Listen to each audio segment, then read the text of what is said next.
하나님의 말씀은 출애굽기 25장 10절부터 30절까지 읽겠습니다. 아까 다 읽었으니까 출애굽기 25장 10절부터 30절까지만 읽겠습니다. 출애굽기 25장 10절입니다. 그들은 조각목으로 궤를 짜되 길이는 2규빗 반, 너비는 1규빗 반, 높이는 1규빗 반이 되게 하고, 너는 순금으로 그것을 싸되 그 안팎을 싸고 위쪽 가장자리로 돌아가며 금태를 두르고 금고리 넷을 부어 만들어 그 네 발에 달되 이쪽에 2고리 저쪽에 2고리를 달며 조각목으로 채를 만들어 금으로 싸고 그 채를 궤 양쪽 고리에 꿰어서 궤를 매게 하며 채를 궤의 고리에 꿰은 채로 두고 빼내지 말지며 내가 내게 줄 증거판을 궤 속에 둘지며 순금으로 속죄소를 만들되 길이는 2규빗 반, 너비는 1규빗 반이 되게 하고 금으로 그룹 둘을 속죄소 두 끝에 쳐서 만들되 한 그룹은 이 끝에 또 한 그룹은 저 끝에 곧 속죄소 두 끝에 속죄소와 한 덩이로 연결할지며 그룹들은 그 날개를 높이 펴서 그 날개로 속죄소를 덮으며 그 얼굴을 서로 대하여 속죄소를 향하게 하고 속죄소를 궤 위에 얹고 내가 네게 줄 증거판을 궤 속에 넣으라. 거기서 내가 너와 만나고 속죄소 위 곧 증거 궤 위에 있는 두 그룹 사이에서 내가 이스라엘 자손을 위하여 네게 명령할 모든 일을 네게 이루리라. 너는 조각목으로 상을 만들되 길이는 2규빗, 너비는 1규빗, 높이는 1규빗 반이 되게 하고 순금으로 싸고 주위에 금태를 두르고 그 주위에 손바닥 넓이만한 턱을 만들고 그 턱 주위에 금으로 태를 만들고 그것을 위하여 금고리 넷을 만들어 그 네 발 위 네 모퉁이에 달되 턱 곁에 붙이라. 이는 상을 맬 채를 꿰을 것이며 또 조각목으로 그 채를 만들고 금으로 싸라. 상을 이것으로 맬 것이니라. 너는 대접과 숟가락과 병과 붓는 잔을 만들되 순금으로 만들며 상 위에 진설병을 두어 항상 내 앞에 있게 할지니라. 아멘. 하나님께서 이스라엘 백성들과 언약을 맺으셨습니다. 언약을 맺고 하나님께서는 성전을 그들 가운데 이제 펴시는 것입니다. 성막을 그들 가운데 있게 하는 것입니다. 그것은 이스라엘 백성들 가운데 하나님께서 임재하시겠다는 것입니다. 이렇게 해서 하나님은 이스라엘 백성의 하나님이 되는 것이고 이스라엘은 하나님의 백성이 되는 것입니다. 하나님은 왕이시고 이스라엘 백성은 그들의 백성인 것입니다. 그래서 왕좌를 왕의 보좌를 백성들 가운데 이제 앉히는 것이죠. 보좌를. 그래서 이스라엘 백성 중앙에 보좌를 안치하는데 바로 그것이 성막이다. 이렇게 말할 수가 있겠습니다. 그래서 하나님이 그들 백성들과 함께하고 그곳에서 다스리시는 겁니다. 다스린다고 하는 것은 그 백성들 가운데 임재하는 것이고 그 백성들 가운데서 그 백성들을 만나시는 것이고 그 백성들은 언제나 때가 되면은 모양과 식양을 갖추어 가지고 자기의 왕 하나님을 만나러 오게 되면은 하나님은 만나는 것입니다. 이와 같이 한 나라로 영적인 신정 국가로 이스라엘이 이제 모양을 갖추게 된다 이 말씀이죠. 그렇기 때문에 이것을 갖다가 이제 가시적으로 그 모든 것들을 이제 만들어내는 것이죠. 그래서 하나님께서 그 백성들을 함께 하실 수 있는 그 시설을 만들고 그 백성들과 만나는 시설을 이제 하나씩 하나씩 하나님께서 만들라고 말씀하시는 것이죠. 그것이 성막이고 또 거기에 들어가는 모든 기구들 또 필요한 모든 것들을 이제 하나님께서 만들라 이렇게 말씀하시는데 성막 안에 가장 중요한 것이 무엇입니까? 그것은 언약궤라 이렇게 말씀할 수가 있습니다. 그래서 오늘은 10절부터 40절에 언약궤, 그 다음에 속죄소, 그 다음에 등잔대, 그 다음에 각종 떡상 뭐 이런 것들을 만들라라고 하는 말씀을 이제 하는 것입니다. 자, 성막을 만드는데 그러면 어떻게 만드느냐? 필요한 재료들을 어떻게 구하느냐 하는 것을 1절서부터 9절까지 말씀을 했어요. 그러고 난 다음 가장 먼저 언약궤를 만드는 방식을 말씀을 하셨습니다. 그 이유는 언약궤가 성막 중에서 가장 신성하고 중요한 것이기 때문입니다. 언약궤는 하나님의 보좌로서 하나님께서 그 위에 임재하시고 모세와 더불어 말씀하실 것입니다. 언약궤는 증거궤라고도 하고 법궤라고도 하고 하나님의 궤라고도 하고 그냥 궤라고도 이렇게 불리는 그런 것입니다. 그 이유는 하나님의 율법, 하나님의 언약의 돌비가 보관되어 있고 또 그것이 하나님의 공의의 법과 그 성질을 증거하고 있기 때문에 증거궤다라고 이렇게 말하고 있습니다. 10절부터 16절을 읽으면은 그들은 조각목으로 궤를 짜되 조각목으로 했어요. 이 조각목이 뭡니까? 조각목은 아카시아 나무라. 아카시아 나무가 조각목이에요. 이걸 시띠나무라. 시띠나무가 이제 바로 이 조각목입니다. 우리나라 아카시아 나무 굉장히 많죠.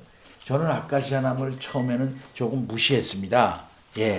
근데 아카시아 나무가 굉장히 좋은 나무라고 하는 것이 밝혀졌어요. 왜 그러냐면은 특별히 부쿠라파에 가면은요 아카시아 나무를 가지고 집을 짓습니다. 아카시아 나무가 이제 가로수로 되어져 있어요. 그래서 그렇게 쓰인가 하고 그랬더니 헝가리라든지 뭐 이런 데서는 아카시아 나무를요 엄청 많이 그 건축 자재로 그거를 만들어 가지고서 유럽 각 나라에 수출하고 있다는 얘기를 그 전문가한테 들었습니다. 그러면서 말하기를 아카시아 나무가 참나무보다 강하다. 그러더라고요. 그래서 저는 처음에는 안 믿었어요. 아니 참나무가 강하지 어떻게 아카시아 나무가 강한가 이렇게 그랬더니 실제로 참나무보다 아카시아 나무가 강하다는 사실을 제가 실제로로 깨달았어요. 왜 그러냐면 저 위에 이 집 위에 아카시아 나무가 이렇게 굵은 아카시아 나무가 두 그루인가 이렇게 잘라놨는데요. 그것을 10년 전에 잘라놨대요. 10년 전 이렇게 두꺼운 거를 갖다가. 그래 거기 눕혀져 있었어요. 근데 제가 올라가 봤죠. 아카시아 나무가요 10년 전에 잘랐다는데 썩지를 않고 그대로 있더라고요. 겉모양만 거무티 뒤에. 그래서 때려보니까 땡땡땡땡 해요. 이야 이거 나무로 쓰면 좋겠다 해서 이렇게 두꺼운 거를 굉장히 많은 거를 갖다가 제가 이 전기톱으로 갖고 가가지고 다 또막 잘라가지고서는 막 갖고 일로 내려와가지고 저기다 해놨는데 아직 남은 건 저기 좀 남아있어요. 얼마나 강한지요. 참나무보다 훨씬 무겁고 강하다는 사실을 제가 깨달았습니다. 그러니까 그것을 건축 자재로 이제 쓰는 거죠. 이 조각목이 이 광야에서는 있었다고 볼 수가 있겠습니다. 이 조각목 이것을 아카시아 나무 우리나라는 박정희 때에 이 조림하는데 아카시아 나무를 썼거든요. 이 조림하는데도 굉장히 좋아요. 왜 그러냐면 사방공사하는데 뿌리가 막 펼쳐나가니까 이 모래가 흙이 밑으로 내려오지를 않고 빨리 녹화가 됩니다. 그래서 많은 사람은 이제 아카시아 나무 쓸데없는 아카시아 나무 왜 저렇게 하나 그러는데 일단 녹화에는 성공을 했다. 녹화에 성공한 나라가 당시만 해도 몇 나라가 되지 않았다고 합니다. 완전히 벌거숭이 된 나라가 녹화에 성공한 나라가 그렇게 별로 없대요. 근데 녹화는 잘했다 이렇게 말할 수가 있는데 과연 그것이 잘한 건가?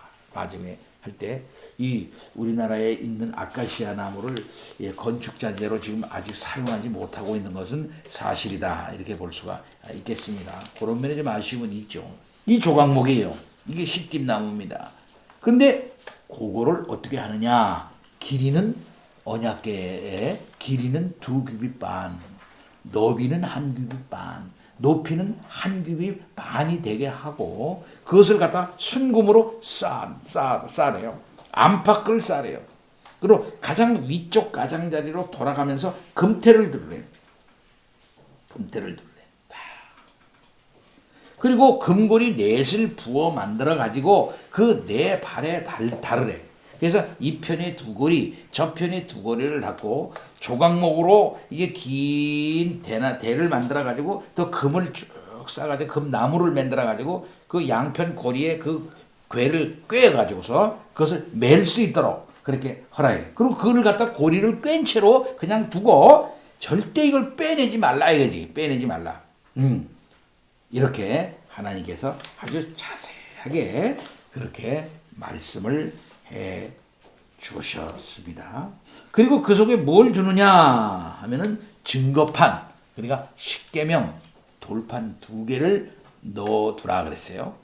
처음에는 그렇게 했습니다. 나중에 이제 다른 게 들어가요. 그 증거, 그래서 그 율법을 증거라고 부르는 것은 하나님의 뜻과 진리를 그것이 증거하고 있기 때문에 그런 것입니다.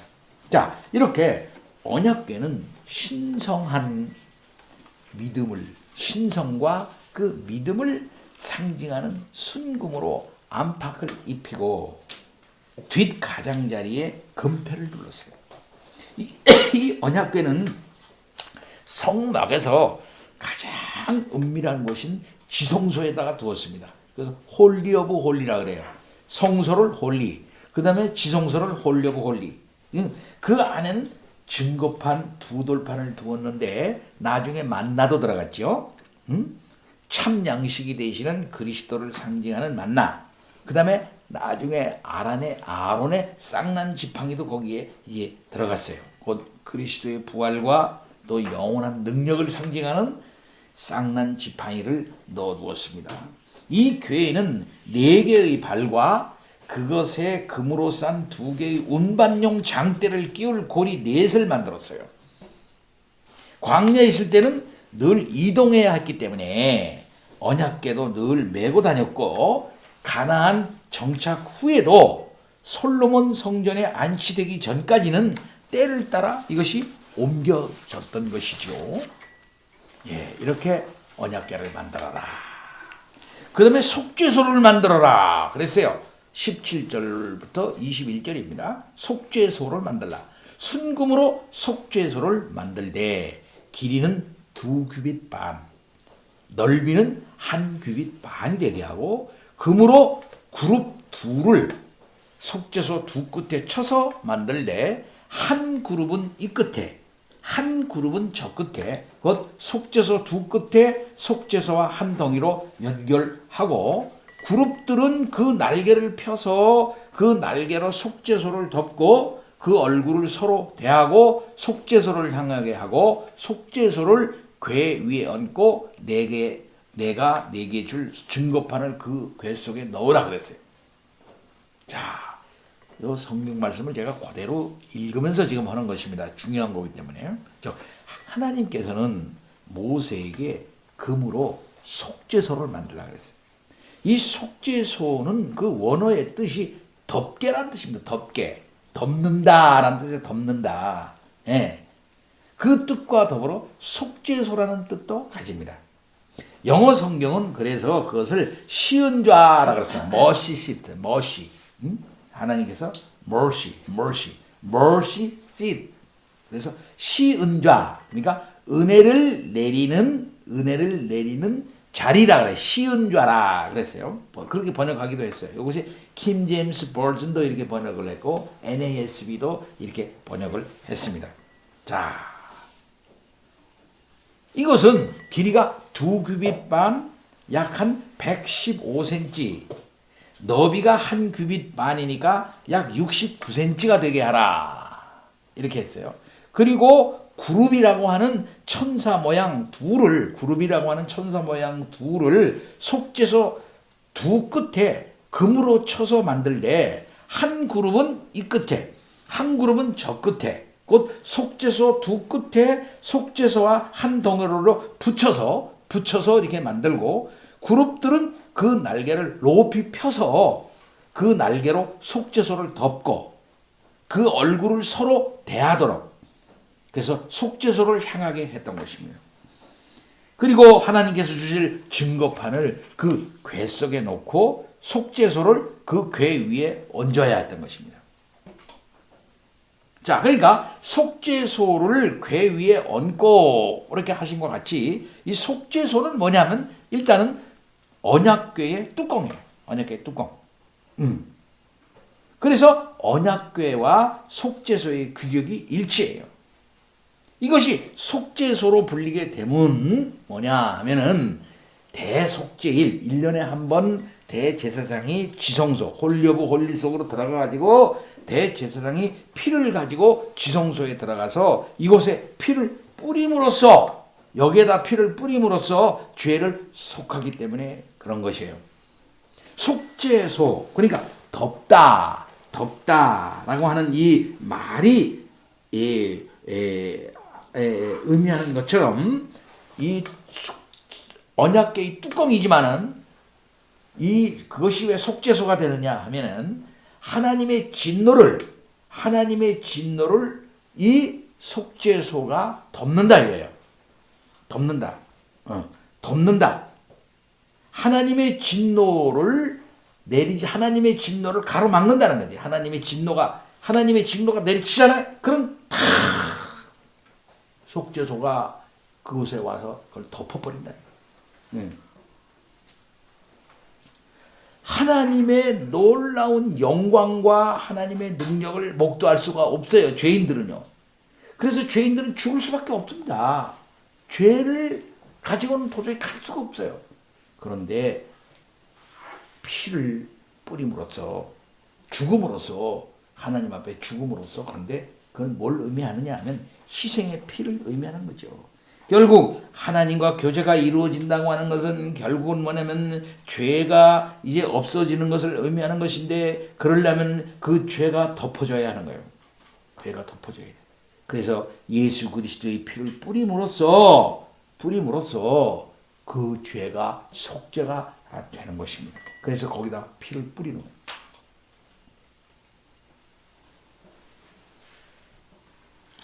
이와 같이 그것을 속죄소라 하고, 그것이 시은좌라 하는 것은 뭐냐면 그러므로 말미암아 우리들에게 은혜를 베풀어 주시는 것이 바로 그것이다.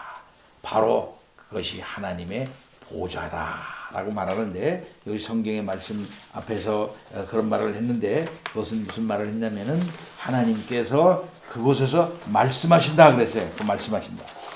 그곳에서 이스라엘 백성들에게 이렇게 말합니다. 그 증거궤 위에 있는 두 그룹 사이에서 내가 이스라엘 자손을 위하여 네게 명령할 모든 일을 네게 이르리라. 이렇게 말씀합니다. 그런 것이 또한 보좌인 것이에요. 하나님의 보좌. 곧 하나님의 명령이 나가는 곳이다. 거기서. 그래서 속죄소라고도 하고 시은자라고도 하고 이렇게 여러 이름이 거기에 있는 것을 볼 수 있습니다.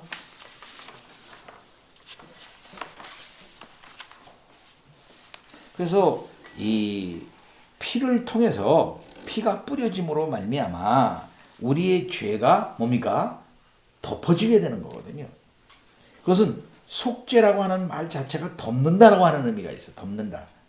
하나님은 우리의 죄를 피로, 예수의 피로 말이죠, 덮어주시는 것이에요. 그래서 이것을 달리 표현하면 의롭다고 여겨주시는 것입니다. 예수의 피로 대신 갚고 그것으로 말미암아 우리의 죄를 이제 덮어 우리를 의롭다고 해주시는 것이다 이 말이에요. 죄인들은 그리스도의 대속의 피 아래 있게 해주심으로써 구원이 가능하게 되는 진리를 처음부터 이렇게 계시하고 있다 이렇게 말할 수 있습니다. 자, 18절에서 20절 보면 그룹이 나와. 그룹. 이 그룹들은 하나님의 보좌를 둘러싸고 있는 영적인 존재입니다. 하나님의 구속사역에서 보좌관 역할을 수행하는 천사의 한 부류를 말합니다. 두 천사, 사람과 짐승의 혼합된 형태에다가 날개가 달려 있어요. 서로 마주 서서 속죄소를 바라보며 덮는 형상으로 하고 있습니다. 그룹들은 속죄소와 같이 순금으로 만들어져야 했는데 바로 이것은 하나님의 영광과 거룩을 선포하고 증거하는 역할을 하기 때문에 그런 것입니다.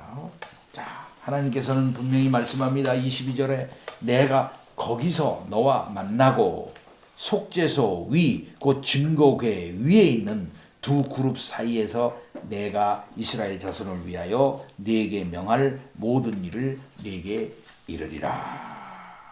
이렇게 말씀을 하셨어요. 자, 증거궤, 곧 법궤와 그 덮개인 속죄소는 성막제도에서 핵심적인 요소입니다. 그것은 하나님의 공의의 율법과 예수 그리스도의 속죄를 암시하는 중요한 뜻이 있었습니다. 속죄와 율법은 하나님의 구속 진리의 핵심 아닙니까? 사람은 율법으로 죄를 깨닫습니다. 이제 율법과 벌개로 예수 그리스도를 믿는 믿음으로 모든 자들에게 미치는 하나님의 의가 나타났어요. 모든 사람이 죄를 범하였으므로 하나님의 영광에 이르지 못하였으나 예수 그리스도를 믿는 모든 사람들은 그의 십자가 속죄 사역으로 말미암아 하나님의 은혜로 값없이 의롭다 하심을 얻는 자들이 된 거예요. 바로 이것은 예수 그리스도의 피가 그 속죄소에 뿌려졌기 때문에 그래요. 그 한마디로 말해서 예수 그리스도의 피가 우리의 죄를 다 덮어버렸기 때문에 그렇습니다.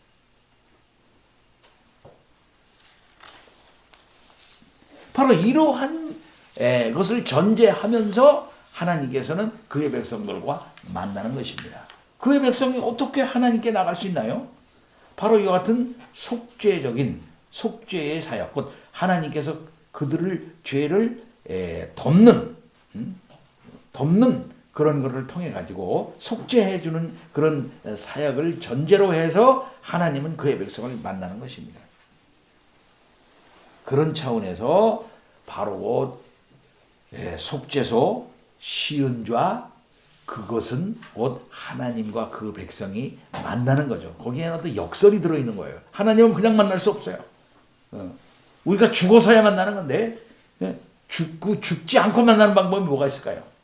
죽지 않고 만나는 방 그것은 예수 그리스도의 피를 의지하고 그리스도의 피 아래에서 그의 속죄의 피를 의지해가지고 우리가 만나는 거예요.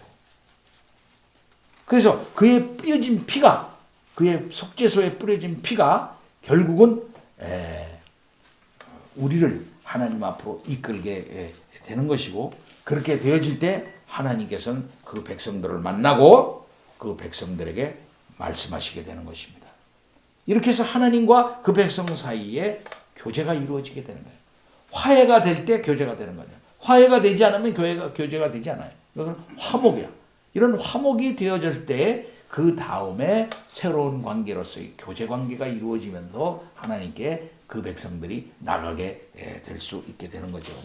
자, 이러한 진리는 구약의 제사 제도로서 그것이 표상되었고 의미상 그렇게 실현이 됐던 것이고 신약에 와서 그것이 그리스도의 피로 말미암아 다 해결이 된 거죠. 그래서 히브리서 9장 10절의 말씀대로 보면 이러한 것이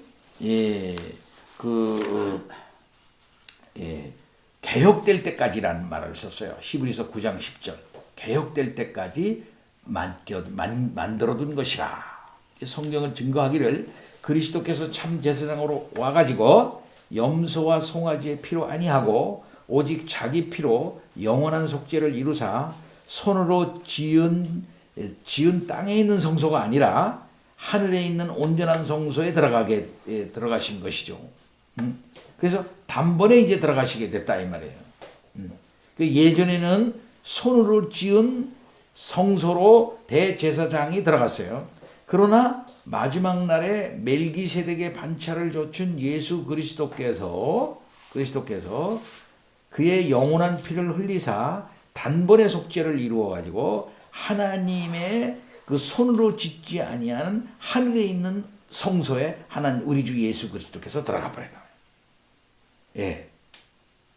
그러니까 우리가 이제 그리스도를 믿는다고 하는 것은 뭐냐면은 손으로 지은 성소에 들어갈 게 없는 걸 말하는 거예요.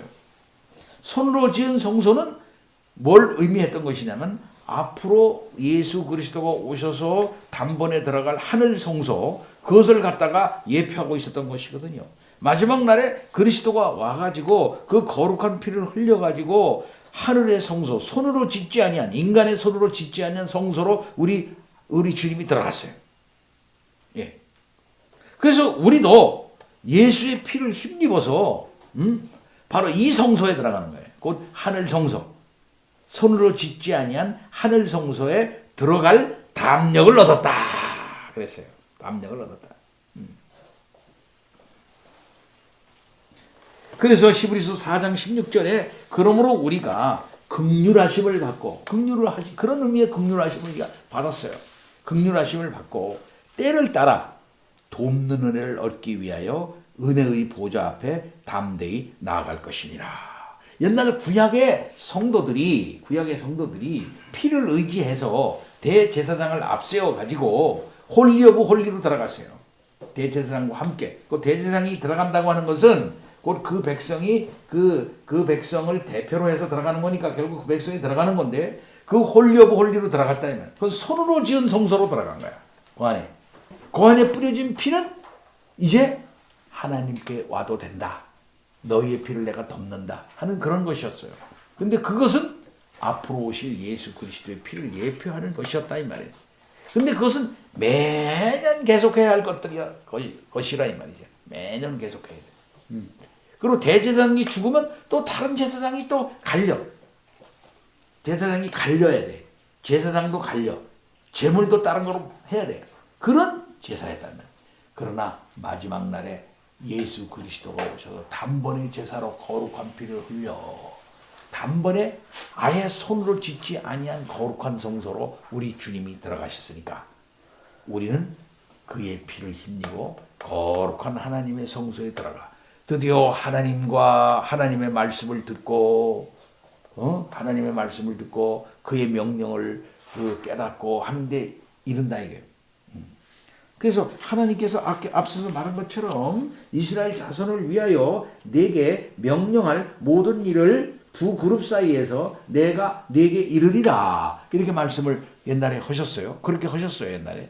근데 드디어 우리는 그리스도의 피를 힘입고 이런 시청각적이고 가시적이고 인간적인 임시적인 이런 데가 아니라 진정한 하나님의 거룩한 하늘 성소 이제는 손으로 짓지 아니하고 창조된 것이 아닌 그 하나님 아버지 앞에 자 우리가 때를 따라 늘 간다 이 말이에요. 담대하게 간다 이거 담대하게. 이 은혜가 얼마나 큰가. 그래서 하나님을 만나고 하나님의 그 뜻을 전달받고 그 명령을 듣는다 이 말이에요. 이것처럼 큰 은혜가 어디냐. 하나님과의 만남과 교제가 그럼 언제 일어납니까? 이게 언제 일어나는 것이냐. 예배 시간에 일어난다. 이거 예배 시간에. 또한 예수 그리스도의 이름으로 기도할 때 이루어지는 것입니다. 예. 이 점을 에베소서 2장 18절에는 이는 그로 말미암아 우리 둘이 한 성령 안에서 아버지께 나아감을 얻게 하려 하심이라. 그랬어요. 예. 죄인들이 드디어 은혜의 보좌 앞에 나아가는 것이 가능해졌는데 바로 그것은 그로 말미암아 곧 그리스도로 말미암아 이루어졌다. 보좌 앞에 나갈 때 혼자 나가는 게 아니라 한 성령 안에서 한 성령 안에서 같이 형제되어진 사람들과 함께 나아간다 이 말이에요. 보좌에는 그럼 누가 계시는 것입니까? 하나님께 나아가는 거죠. 그러니까 형제들과 더불어 한 성령 안에서 하나가 되어가지고 하나님께 나아가게 될 때 하나님은 거기서 우리들을 만나고 우리들에게 명할 모든 말씀을 우리들에게 내려주신다 이 말씀입니다. 이것이 예수 믿는 사람이 갖는 지복이야. 지복. 가장 지극한 복이야. 가장 큰 복이에요. 우리는 하나님을 만나는 사람이다. 하나님께 나아가는 사람이다.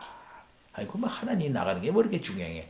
이렇게 생각하는 거는 하나님이 누군지 몰라서 그런 거예요. 하나님이 어떤 분이신가 하는 신론을 제대로 안다면, 하나님께 나가 하나님을 이 때에 따라 돕는 은혜를 얻기 위해서 나간다는 것이, 그리고 하나님을 만나고 하나님의 음성을 듣고 하나님이 하시는 명령을 우리가 듣고 그렇게 하게 된다는 것이 얼마나 귀한 은혜이며 얼마나 큰 것인가 하는 것은 이루 말할 수 없는 거예요.